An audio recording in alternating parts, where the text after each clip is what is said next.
गधा, लोमड़ी और गरम गरम बिरयानी। एक जंगल में गधा लोमड़ी अच्छे मित्र थे।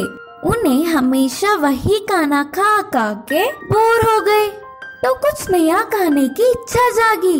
उस मुंह से इस मुंह से सुना था कि बिरयानी बहुत स्वादिष्ट होता है, तो तुरंत बिरयानी का काम तमाम करने का दोनों ने निर्णय लिया। जैसे सोचा था वैसे ही गधा लोमड़ी शहर जाकर बिरयानी तैयार करने के लिए जरूरत सामान खरीद के उनके स्थान पहुँचे। मित्र, सामान की पोटली उठाकर मैं बहुत थक गया, बिरयानी तुम ही कर लो ना, गधे ने कहा। उसमें क्या है, तुम थोड़ी देर विश्राम कर लो, मैं गरम गरम बिरयानी तैयार करके तुम्हें बुलाऊंगा, कहा लोमड़ी ने, जिसको थोड़ी बहुत खाना पकाना आ जाता था। तुरंत चूल्हा जलाया, उसके ऊपर बड़ा कटोरा रखा और बिरयानी तैयार करना शुरू किया। बिरयानी तो तैयार ही नहीं हुआ, लेकिन गधे को खाने की उत्सुकता बढ़ गया। बिरयानी तैयार है क्या, करके पूछा। चावल अभी पका नहीं, तैयार होगा तो बुलाऊंगा ना, बोल के लोमड़ी ने जवाब दिया। तब तक तो लोमड़ी बहुत तेजी से खाना पकाकर काम में जुट गया, पर फिर भी गधा तो बार बार तैयार हुआ बोल के पूछता रहा। आखिर में मसाला डालने से पूरी जंगल में बिरयानी की खुशबू फैल गया। मित्र, खुशबू से मेरी जीभ तड़पने लगा। अब तो बताओ, तैयार हुआ कि नहीं? हाँ, हुआ है, लेकिन बोल के लोमड़ी ने अभी उसकी बात पूरी ही नहीं की, उससे पहले ही खाने की उत्सुकता में बिरयानी की कटोरी में मुंह रखा गधा। फिर बस अचानक उसकी मुंह जल गया, डर से कांपने लगा, चिल्लाते हुए इधर उधर उछलने लगा। गधा कुछ ठीक होने के बाद लोमड़ी अकेला ही आराम से बिरयानी खाते हुए ऐसा कहा, तैयार तो है पर गरम है, करके मैं पूरी बात बोलने ही वाला था, इससे पहले ही तुम कहा कि ये क्या कर लिया मित्र। बेचारा गधा मुंह जलने के कारण उसकी बहुत ही मनपसंद बिरयानी खा न सका और ऊपर से 2 दिन भूखा रहना होगा। इस कहानी से हमें यह सीख मिलता है कि किसी भी विषय में धीरज ना रख के जल्दबाजी करना ठीक नहीं। बुद्धिहीन हिरन। एक समुद्र के घाट पर एक लोमड़ी कई दिनों से रह रही थी। वह सभी जगह घूमने पर भी उसे अच्छा खाना ना मिलकर बहुत दिन हो गए थे। एक दिन वह लोमड़ी अच्छा मांस के लिए एक पास के जंगल में गई थी। उस जंगल में वह बहुत घूमी थी। आखिरकार में लोमड़ी को एक हिरन मिला। उसे अपने होशियारी से भोजन बनाने के लिए सोचने लगी। इतने में ही वह हिरन लोमड़ी के पास आकर कहने लगी, दोस्त, मैं आपको कभी भी इस जंगल में नहीं देखी थी और तुम कहाँ रहते हो? ऐसे बेगुनाही से पूछी। इधर मेरे वाले कोई भी नहीं है, इसलिए मैं पास के समुद्र के घाट में रहता हूँ। ऐसे लोमड़ी ने जवाब दिया। क्या, समुद्री घाट? मैंने तो ऐसे कभी नहीं सुना, बोलकर हिरन हैरानी से देख रही थी। मेरे सामने पूरा पानी ही पानी है, इतना पानी है कि समुद्र के उस पार भी नहीं दिखता। अगर तुम मेरे साथ आते हो तो समुद्र बताऊंगा। ऐसे लोमड़ी बोली। समुद्र कैसा दिखता होगा, यह सोचकर हिरन लोमड़ी के साथ चलने लगी। वह दोनों जंगल में चलने के बाद थोड़ी देर में समुद्र के पास पहुंच गए थे। समुद्र को पहली बार देखकर हिरन खुशी से उछलने लगी। उसी वक्त समुद्र की लहर उछलते हुए समुद्र के किनारे आने लगी। उस लहरों को दृश्य देखकर लोमड़ी, आओ लहरों आओ, मेरे दोस्त तुम्हें देखना चाहता है, उसे देखकर तुम वापस चले जाना। ऐसे लोमड़ी बोली। लहरें आकर चली गई। जैसे लोमड़ी ने कहा वैसे होने पर हिरन आश्चर्यचकित हो गया। लहरों, तुम ऐसे ही आते रहो, मैं और मेरा दोस्त तब तक बात करते रहेंगे। वैसे लोमड़ी हिरन से बात करने लगी। लहरें आने लगी और जाने लगी। लोमड़ी और हिरन बहुत देर तक बात करने लगे। थोड़ी देर बाद हिरन, तुम्हारे अधिकार में रहने वाले समुद्र को देखकर मुझे बहुत खुशी मिली। उसमें एक बार नहाने का मन हो रहा है, मैं जा सकती हूँ क्या? वैसे पूछने लगी हिरन। उसी समय का इंतजार करते हुए लोमड़ी जाने के लिए बोली। समुद्र में हिरन जाने लगी। थोड़ी देर गई कि नहीं, एक बड़ा सा लहर हिरन को डुबा लेकर गई और हिरन उस लहरों के वजह से सांस न ले पाई। इसी वजह से हिरन समुद्र के किनारे पड़कर मर गई। बाद में लालची लोमड़ी उसका योजना कामयाब होने की खुशी में हिरन का मांस खाने लगी।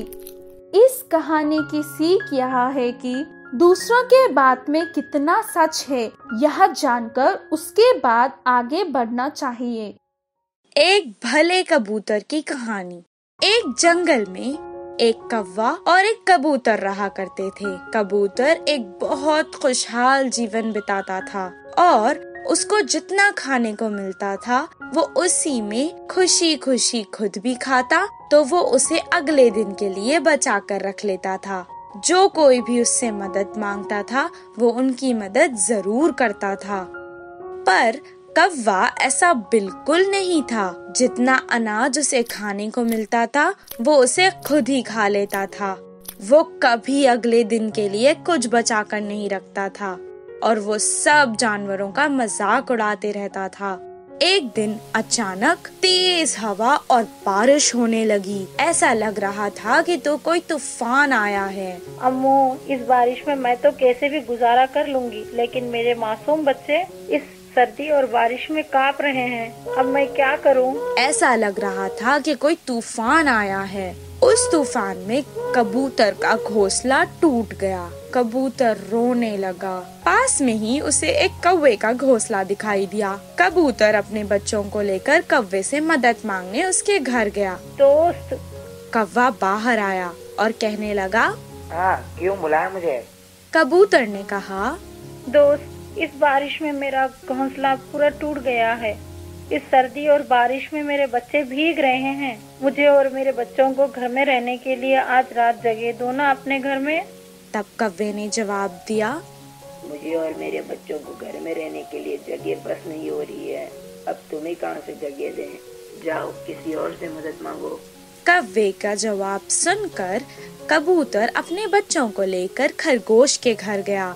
खरगोश ने उसकी मदद की और उसे और उसके बच्चों को रहने के लिए जगह दी। सुबह जब बारिश रुक गई तो कबूतर ने नया घोंसला बनाया और जंगल के बाकी सभी सदस्यों ने उसकी मदद की। कबूतर ने अब की बार बहुत मजबूत घोंसला बनाया था। कबूतर अपने बच्चों के साथ इस नए घोंसले में खुशी खुशी रहने लगा। कुछ दिन बाद उसी तरह दोबारा तेज बारिश होने लगी।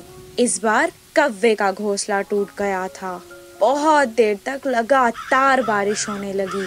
कौवा अपने बच्चों को लेकर हर जानवर से मदद मांगने गया। किसी भी जानवर ने उसकी मदद नहीं की। अब हर जानवर को कौवे का स्वभाव पता था। निराश होकर कौवा अब कबूतर के घर गया। जैसे ही कबूतर ने कौवे के बच्चों को बाहर बारिश में भीगते देखा तो उसे उन पर दया आ गई। अయ్యో दोस्त, बारिश में क्यों भीग रहे हो? अंदर तो आओ अपने बच्चों को लेकर। कबूतर ने उन्हें अंदर आने दिया और खाने के लिए भी अनाज दिया। जैसे ही सुबह बारिश रुक गई, कौवे ने कबूतर का धन्यवाद किया और दोबारा अपना घोंसला बनाने लगा। कबूतर ने भी उसकी मदद की और जो उसने किया था उस पर पछताने लगा। उसने तुरंत कबूतर से क्षमा मांग ली। तब से कौवा हर एक जानवर के साथ अच्छा व्यवहार करने लगा। इस कहानी से हमें ये शिक्षा मिलती है कि बुरे वक्त में चाहे दोस्त हो या चाहे दुश्मन, सबकी सहायता करनी चाहिए। दो बकरियों की लड़ाई। एक जंगल के बीच में एक बहुत गहरी नदी हुआ करती थी। उस नदी को पार करना बहुत मुश्किल था, इसीलिए उस नदी के बीच में एक लकड़ी का चकला लगा हुआ था। वो चकला एक पुल की तरह था। वो एक ही सहारा था उस नदी को पार करने का। वो पुल बहुत पतला था, इसी कारण उस पार सिर्फ एक ही जन चल सकता था। एक दिन उस नदी के दोनों किनारों पर दो बकरियां थीं। वो दोनों ही उस नदी को पहले पार करना चाहती थी। वो दोनों अपने अपने कबीलों की मुख्य बकरियां थी। वो दोनों एक ही समय पर चकले पर चढ़ गई। वो दोनों एक दूसरे को देखते देखते आगे बढ़ रही थी। जब वो दोनों बीच में आ पहुंची तो एक बकरी ने दूसरे बकरी से कहा, पता भी है कि मैं कौन हूँ। मैं इस पुल पर पहले आई थी, इसलिए मैं ही पहले इसे पार करूंगी। तुम चुपचाप पीछे हट जाओ। दूसरी बकरी को बहुत गुस्सा आया और वो बोली, तुम्हारे बारे में मालूम करने का मेरे पास वक्त नहीं। इतना काफी है कि तुम बेवकूफ बकरी हो। क्योंकि तुम्हें पता था कि मैं आगे से आ रही हूँ तो तुम उस पल पर चढ़ी ही क्यों? अब हटो, मुझे जाने दो।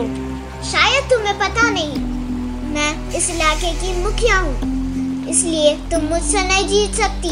तुम्हें वापस जाना होगा। अच्छा, शायद तुम्हें नहीं पता कि मैं अपने इलाके की मुखिया हूँ और मैं कभी भी हार नहीं मानती। मुझे आगे जाना है, मेरा समय बर्बाद मत करो। दोनों बकरियां अपने अपने अहंकार को लेकर लड़ पड़ी। लड़ते लड़ते बात बहुत आगे बढ़ गई। जब बातों से कुछ हल नहीं मिला तो पहली बकरी ने दूसरी बकरी को अपने सींग से धक्का देने की कोशिश की। दूसरी बकरी को बहुत गुस्सा आया, उसने भी अपने सींग से वार किया। लड़ाई के दौरान दोनों बकरियां के सींग टूट गए, लेकिन फिर भी दोनों ने हार नहीं मानी। वो एक दूसरे को धक्का देकर लड़ रहे थे। लड़ते लड़ते वो दोनों पानी में गिर गए। उस नदी का पानी बहुत तेजी से बह रहा था। वो दोनों ने बहुत कोशिश की कि अपने आप को बचा सके, पर वो असफल रहे। वो दोनों ही नदी के साथ बह गए। इस कहानी से हमें ये शिक्षा मिलती है कि अगर हम अपनी जिद को पीछे करके समझदारी से काम लें तो ही अक्लमंदी है।